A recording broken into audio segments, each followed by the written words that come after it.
Assalamualaikum warahmatullahi wabarakatuh. Apa kabar anak-anak? Semoga kita diberi kesehatan ya. Kali ini kemudian akan mengajak kalian untuk belajar tema 2, subtema 2, materi IPS, yaitu mengenai usaha ekonomi perorangan dan kelompok. Apa kalian sudah tahu mengenai usaha ekonomi perorangan dan kelompok? Mari kita mulai, dan sebelumnya jangan lupa untuk like dan subscribe channel Budian ya. Nah, mari kita mulai untuk membahas materi. Berdasarkan pengelolaannya, usaha ekonomi dibedakan menjadi dua. Yang pertama, dikelola sendiri, dan yang kedua, dikelola oleh kelompok. Usaha ekonomi yang dikelola sendiri yaitu usahanya dikelola sendiri atau perseorangan, biasanya modalnya terbatas. Nah, berikut adalah contoh usaha ekonomi yang dikelola sendiri. Yang pertama adalah usaha pertanian. Seorang petani kebanyakan mengelola usaha pertanian secara perseorangan dengan modal terbatas. Namun, hanya beberapa orang saja yang bisa melakukannya. Yang kedua, industri kecil. Industri kecil biasanya berupa industri rumah tangga. Industri kecil biasanya dikelola secara perseorangan. Contohnya adalah industri keramik, kerajinan anyaman, dan tembikar. Seperti pada gambar ya.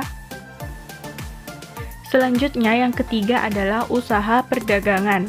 Usaha perdagangan yang dikelola secara perseorangan biasanya perdagangan di dalam jumlah kecil sampai menengah. Contohnya, membuka warung, penjajah keliling kaki lima, pedagang di lapak-lapak pasar, dan pedagang hasil bumi. Yang keempat, usaha jasa. Banyak usaha jasa yang dikelola secara perorangan. Contoh usaha jasa yang dikelola perorangan adalah salon, bengkel, fotokopi, tukang cukur, dan tukang pijit.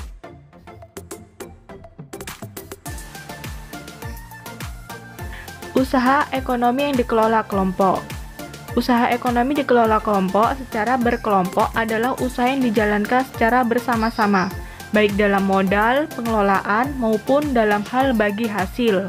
Dan contohnya adalah sebagai berikut. Yang pertama, firma. Firma adalah perusahaan yang didirikan oleh sedikitnya dua orang. Biasanya pendiri firma adalah orang yang sudah saling kenal. Setiap anggota firma mempunyai hak untuk bertindak atas nama firma. Resiko tindakan anggota firma ditanggung bersama. Yang kedua, CV atau Commanditaire Finance. CV adalah perusahaan yang didirikan oleh satu orang pengusaha atau lebih. Modal CV berasal dari pengusaha itu dan beberapa penanam modal. Pengusaha menjadi pimpinan perusahaan dan bertanggung jawab atas kelangsungan hidup perusahaan. Para penanam modal mempercayakan pengelolaan CV kepada pengusaha. Sebuah perusahaan yang berbentuk CV bisa dikembangkan dari firma. Hal ini terjadi bila sebuah firma ingin mengembangkan usahanya. Kemudian yang ketiga, PT atau perseroan terbatas. PT adalah perusahaan yang modalnya diperoleh dari penjualan saham. Saham adalah surat berharga sebagai tanda keikutsertaan menanamkan modal dalam perusahaan. Selanjutnya adalah BUMN, Badan Usaha Milik Negara. BUMN atau perusahaan negara adalah perusahaan yang seluruh modalnya dimiliki oleh negara. Ada 3 bentuk perusahaan negara, yaitu perusahaan jawatan atau perjan, perusahaan umum atau perum, dan perusahaan perseroan atau persero. Contohnya ada pada gambar seperti Mandiri, Pertamina itu adalah BUMN ya. Selanjutnya BUMD, Badan Usaha Milik Daerah. Perusahaan daerah adalah perusahaan yang modalnya dimiliki oleh pemerintah daerah. Tujuan pendirian perusahaan daerah antara lain turut melaksanakan pembangunan ekonomi daerah dan pembangunan ekonomi nasional. Contohnya ada pada gambar Bank DKI seperti bank-bank daerah. Selanjutnya adalah koperasi. Koperasi adalah usaha bersama dalam bidang ekonomi. kerjasama dalam koperasi berdasarkan prinsip saling membutuhkan dan kesamaan kebutuhan anggotanya.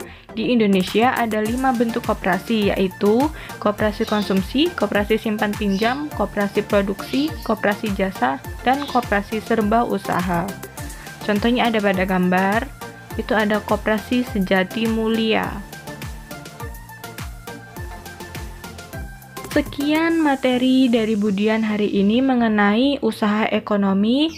Kurang lebihnya nanti bisa tanya ke Budian. Selanjutnya kalian kerjakan tugas pada LKS tema 2 subtema 2. Nanti dikerjakan di link. Apabila Budian ada salah, mohon maaf. Wassalamualaikum warahmatullahi wabarakatuh.